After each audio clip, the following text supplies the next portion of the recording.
Hey there everybody, how's it going? Nice to see you again. Thanks for tuning in. So today I wanted to talk about a few of the recent Fuji cameras I have acquired, which is really kind of interesting. I never ever thought I would buy an X100VI, but they came available, and interestingly, Adorama said that they wouldn't be available again until November, and it looks like there's a few available as I'm making this video, which would be Saturday morning, September 6th. So if you get right on it, you might be able to get one. So I don't know. I don't know what the availability of these things is going to be, but it seems like they're cranking some of them out, which is interesting.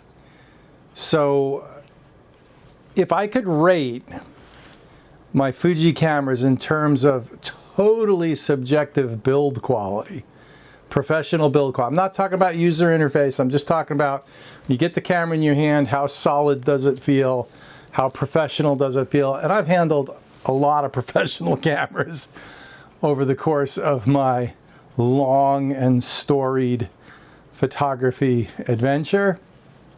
Heck, I've got Pentax 6.7, Pentax 6.45, Hasselblad 500 right in the drawer over there.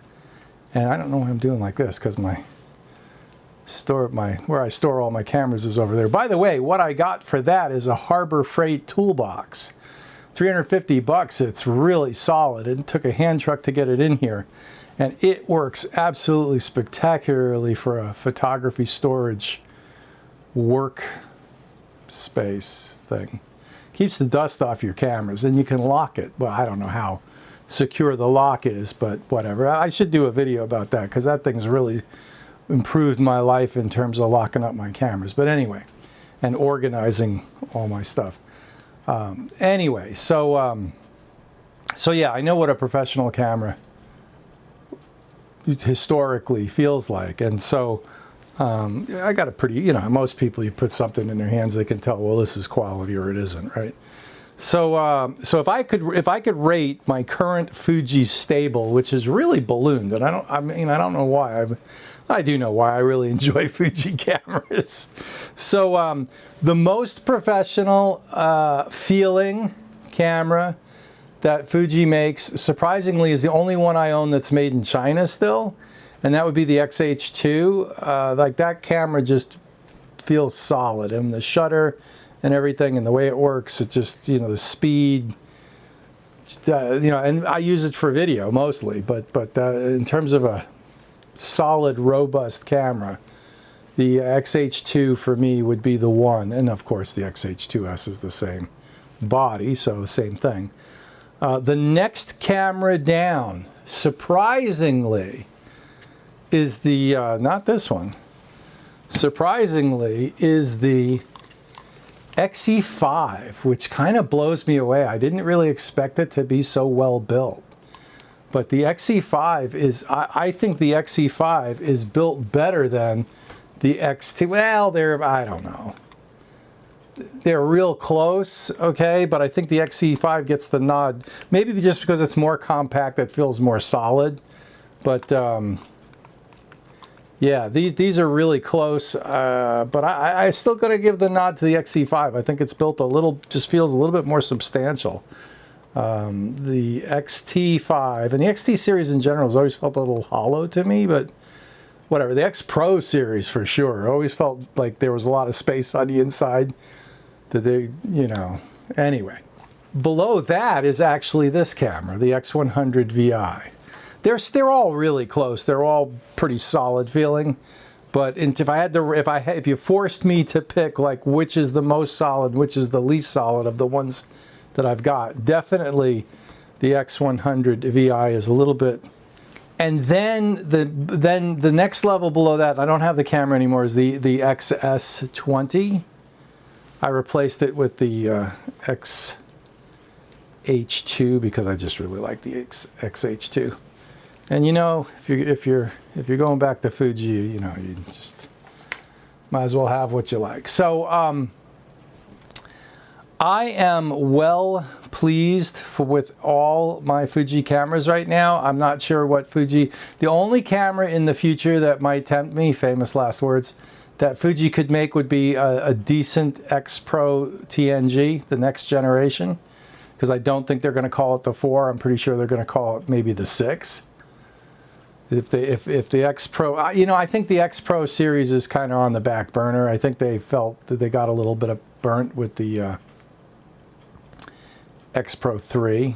It wasn't quite what they were hoping it would be, so I don't know. I mean, it's a fine camera. It's just so yeah. So an X Pro, the next generation, would be the camera that would that could tempt me if they get the mix right. But other than that, like I have no desire. I mean, I don't know what they could do to an XT to upgrade.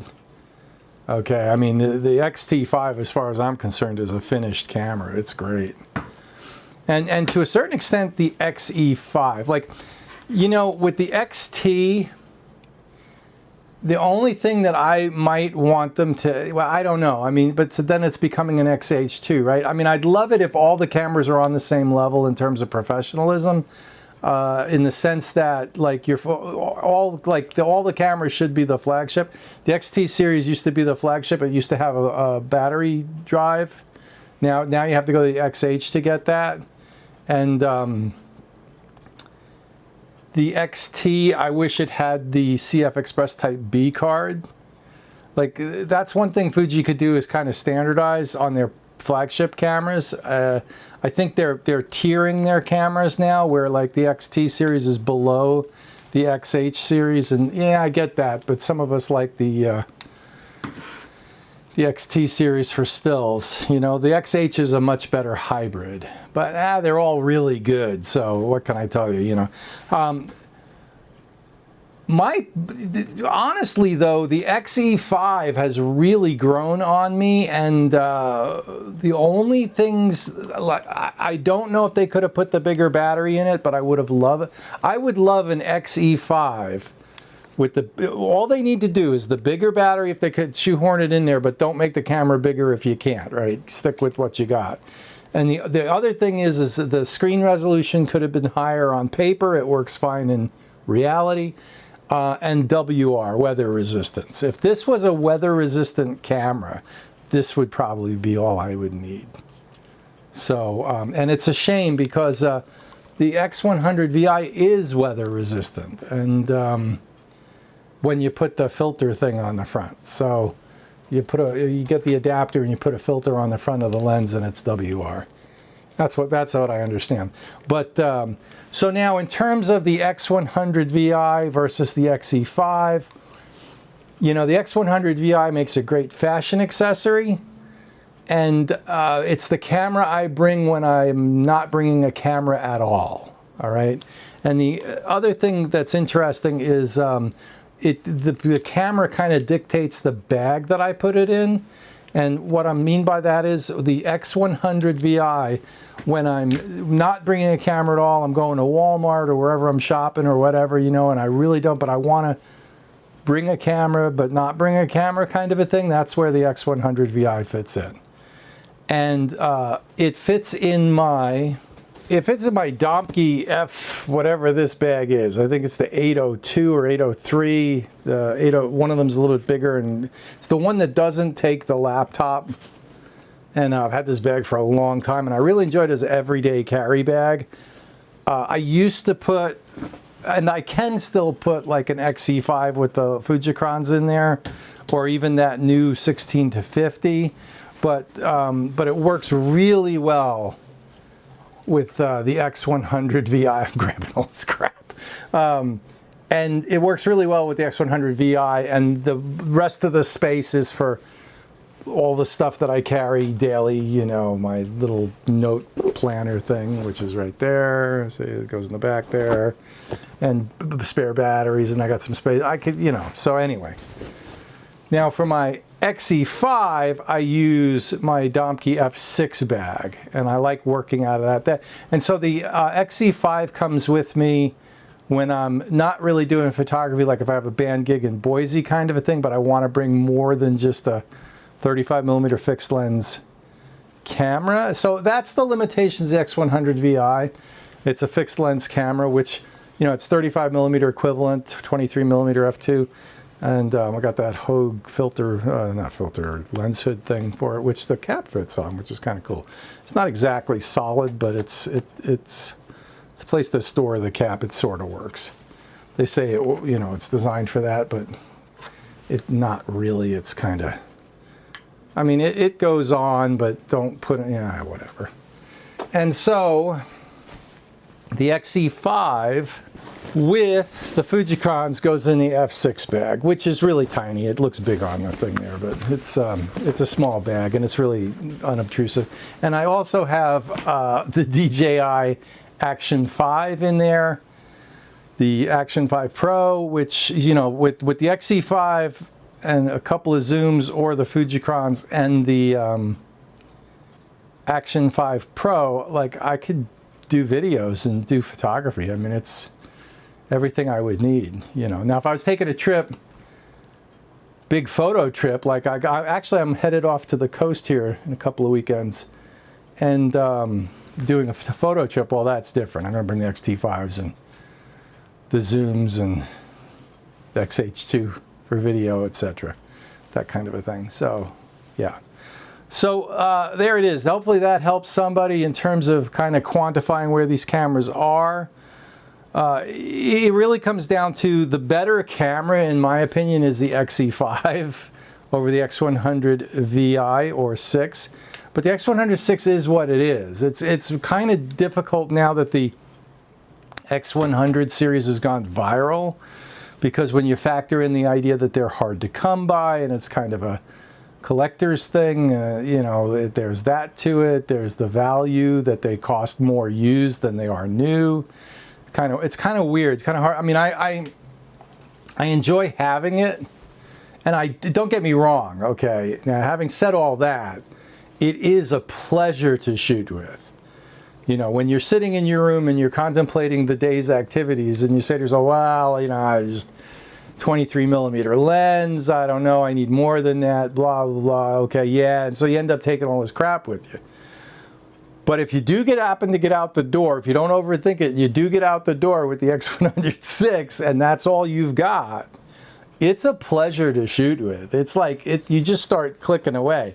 Something about that leaf shutter, it's just not, you know, it's soft and click, click, click, click, click. You end up just taking photos, which is what it's all about.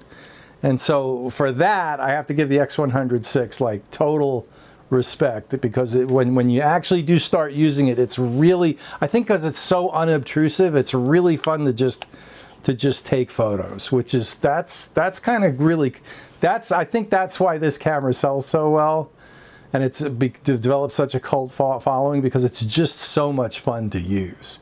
So there is that. But the other side of your brain is going to say, well, I need interchangeable lenses because I need more focal lengths and blah, blah, blah, and then you're overthinking it, and you go down that rabbit hole and you end up leaving the house with a backpack full of crap that you never use.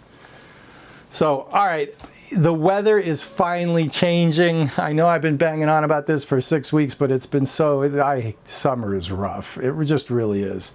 But the temperatures are coming down and the clouds are coming back, and so I'm looking forward to getting out there and doing some photography instead of just talking about it. Anyway, thanks for watching and have a great one. I really appreciate it, and we'll see you out there. And don't forget to subscribe. If you've watched this far and you thought it was interesting at all, just hit that subscribe button, because that's what makes this channel go. And it costs you nothing, and it means the world to me, because subscribers are where it's at. And one last thing, I got in the mail another care package from Japan, which is not helping my diet at all, Ed. The fellow who sent these to me, his name is Ed, and I really appreciate it. And there's some, I haven't even broken into them yet, because some of them I'm kind of scared of. They're candy, I believe. Not sure what that is. It's green, very green. It's probably delicious. So, and then there's a few others. There's some potato sticks, and I think my wife raided the place because there were some chocolate ones that seem to have disappeared. So, but that's how it goes. Anyway, thank you so much, Ed. It's very much appreciated and a lot of fun. Thank you. And, well, that's it for me. And we'll see you out there. Like I said, have a great one. Bye.